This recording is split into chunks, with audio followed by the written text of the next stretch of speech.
Well, now we move to the next material.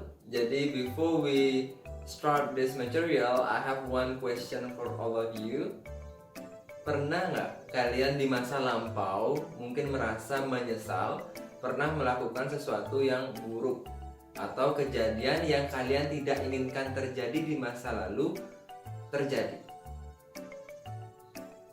Saya rasa hampir semua orang pernah menyesal atau ingin merubah masa lalu jika diberikan kesempatan.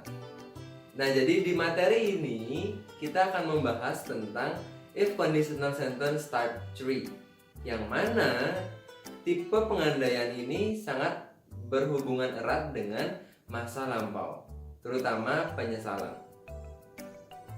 Jadi di antara keempat tipe conditional sentence type 3 ini merupakan conditional sentence yang cukup unik. Kenapa? Karena di conditional sentence ini kita fokus kepada masa lampau. Jadi spesifik sekali kepada past activity. Nah, bisa dilihat di slide di sini. Conditional sentence type 3 ini memiliki 3 fungsi yang umum. Yang pertama adalah untuk expressing regrets atau mengungkapkan penyesalan.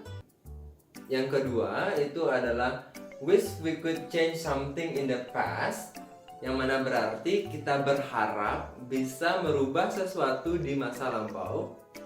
Ya, mungkin kita berpikir we can change the time, kita turn back the time, kita melakukan sesuatu yang kita inginkan agar kejadian di masa lampau menjadi lebih baik.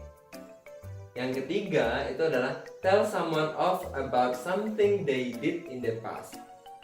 Kita memberitahu seseorang, jadi memberitahu biasanya hal yang buruk dirubah menjadi baik kepada seseorang, ya.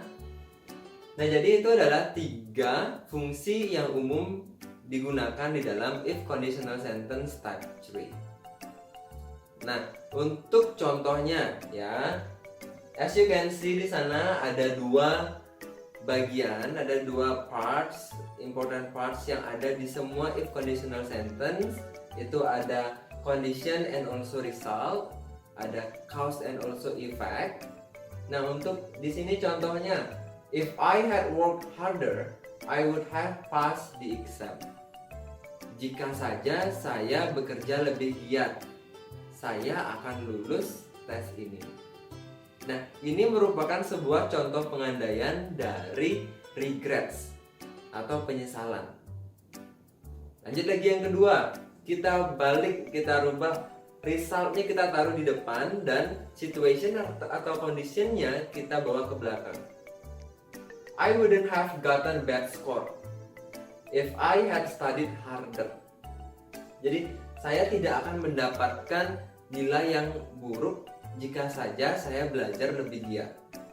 Yang mana the fact-nya adalah saya tidak bekerja atau saya tidak belajar dengan giat karena dengan itu saya mendapatkan nilai yang buruk. Nah, untuk conditional sentence type 3 ini merupakan pengandaian dan tidak nyata karena sudah terlambat untuk dilakukan sekarang dan hasilnya sudah tidak mungkin terjadi. Jadi tipe pengandaian ini juga biasanya disebut dengan unreal past atau kejadian atau fenomena yang kita ungkapkan tidak nyata terjadi di masa lampau. Now we move to the pattern of this conditional sentence type 3. Untuk patternnya di sini kita menggunakan if plus past perfect tense. You have to remember, we have to put comma, ya, setelah if clause. Comma plus past future perfect. Okay. And the fact atau faktanya kita biasanya menggunakan simple past tense atau past perfect tense untuk mengungkapkannya. Jadi mungkin ada yang bertanya nih, Mister, what is past perfect tense or what is past future perfect? Jadi mungkin agak bingung apa sih maksudnya. Nah, untuk menuliskan sebuah kalimat menggunakan past perfect tense bisa dilihat di atas saya. Di sini patternnya adalah subject plus had, oke, plus past participle. Jadi kita menggunakan had di sana. Siapapun subjeknya, mau dia Ayu, Dewi, she, it, kita menggunakan had. Ya, ini universal had-nya. Beda dengan have. Kalau dia have, dia akan berubah menjadi has ketika subjeknya adalah she, he, atau it. Tetapi di past perfect tense ini kita menggunakan had kepada semua subjek. Ya. Setelah had ditambah past participle. Nah, apa lagi tuh past participle? Past participle itu adalah verb 3. Ya. Jadi kalau kalian ingin mengungkapkan sesuatu menggunakan had, yang mana arti di dalam bahasa Indonesianya adalah sudah. Contoh, sudah makan. Kita menggunakan had eaten. Ya. Tetapi kalau kita ingin menggunakan adjective setelah had, you have to remember to put been di sana. Jadinya have been plus adjective. Ya. Jadi nanti kita akan melihat juga contoh yang lain menggunakan been. Oke? Now we move to past future perfect tense. Nah, apa yang dimaksud dengan past future perfect tense? Dia ada past, dia ada future, dia ada perfect. Oke, past artinya kegiatannya di masa lampau. Future akan terjadi. Oke, akan terjadi di masa lampau. Sekarang ada perfectnya, yang mana perfect artinya sudah. Oke, kalau begitu artinya dari past perfect future tense adalah kegiatan yang akan sudah terjadi di masa lampau. Nah, untuk pattern dari tenses ini adalah subject plus would plus have plus past participle. Nah, kenapa kita menggunakan have di sana tidak had? Itu karena sebelumnya ada would. Ya, setelah would itu kita menggunakan kata kerja bentuk pertama biasanya. Sudah? Now let's take a look on the example. If I had repaired my motorcycle, I would have gone to Bedugul. Jika saja saya sudah memperbaiki motor saya akan sudah pergi ke Bedugul. And the fact is that I didn't go to Bedugul with that motorcycle. Now, next example. If I had not applied this scholarship, I would have not studied in this university. Jika saja saya tidak melamar beasiswa ini, saya tidak akan belajar di kampus ini. And in this situation actually express something that we hope not happen in the past. Lanjut lagi. On this example, ya, I would have called my girlfriend if you had not broken my phone. Jadi di sini situasinya adalah jika saja kamu tidak merusak HP-ku, aku akan sudah menelpon pacarku. And the fact is that my phone was broken by you and I didn't call my girlfriend. Okay, on next example lagi.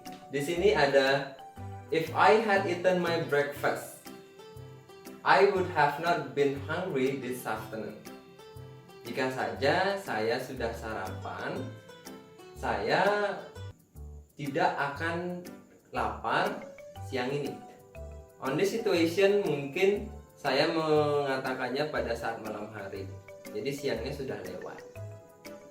Ya, nah di sana kita menggunakan been karena setelahnya kita menggunakan hungry atau adjective. Ya.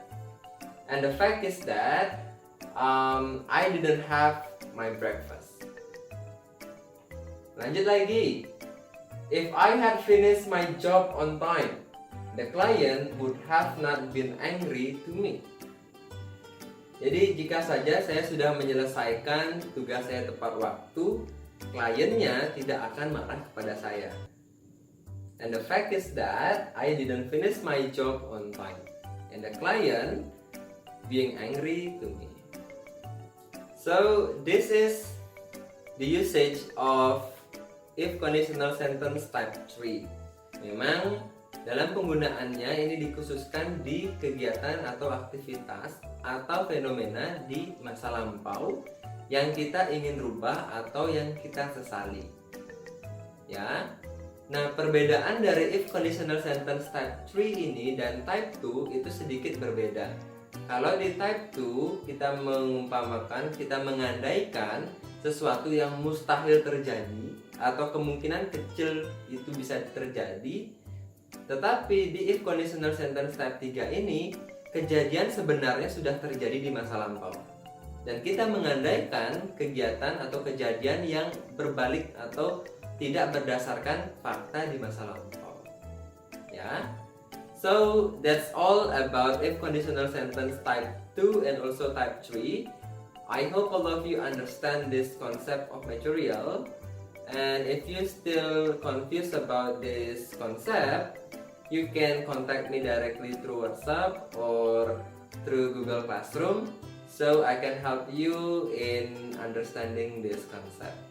Jadi kalau kalian masih ada pertanyaan, you can ask me the question through WhatsApp or Google Classroom.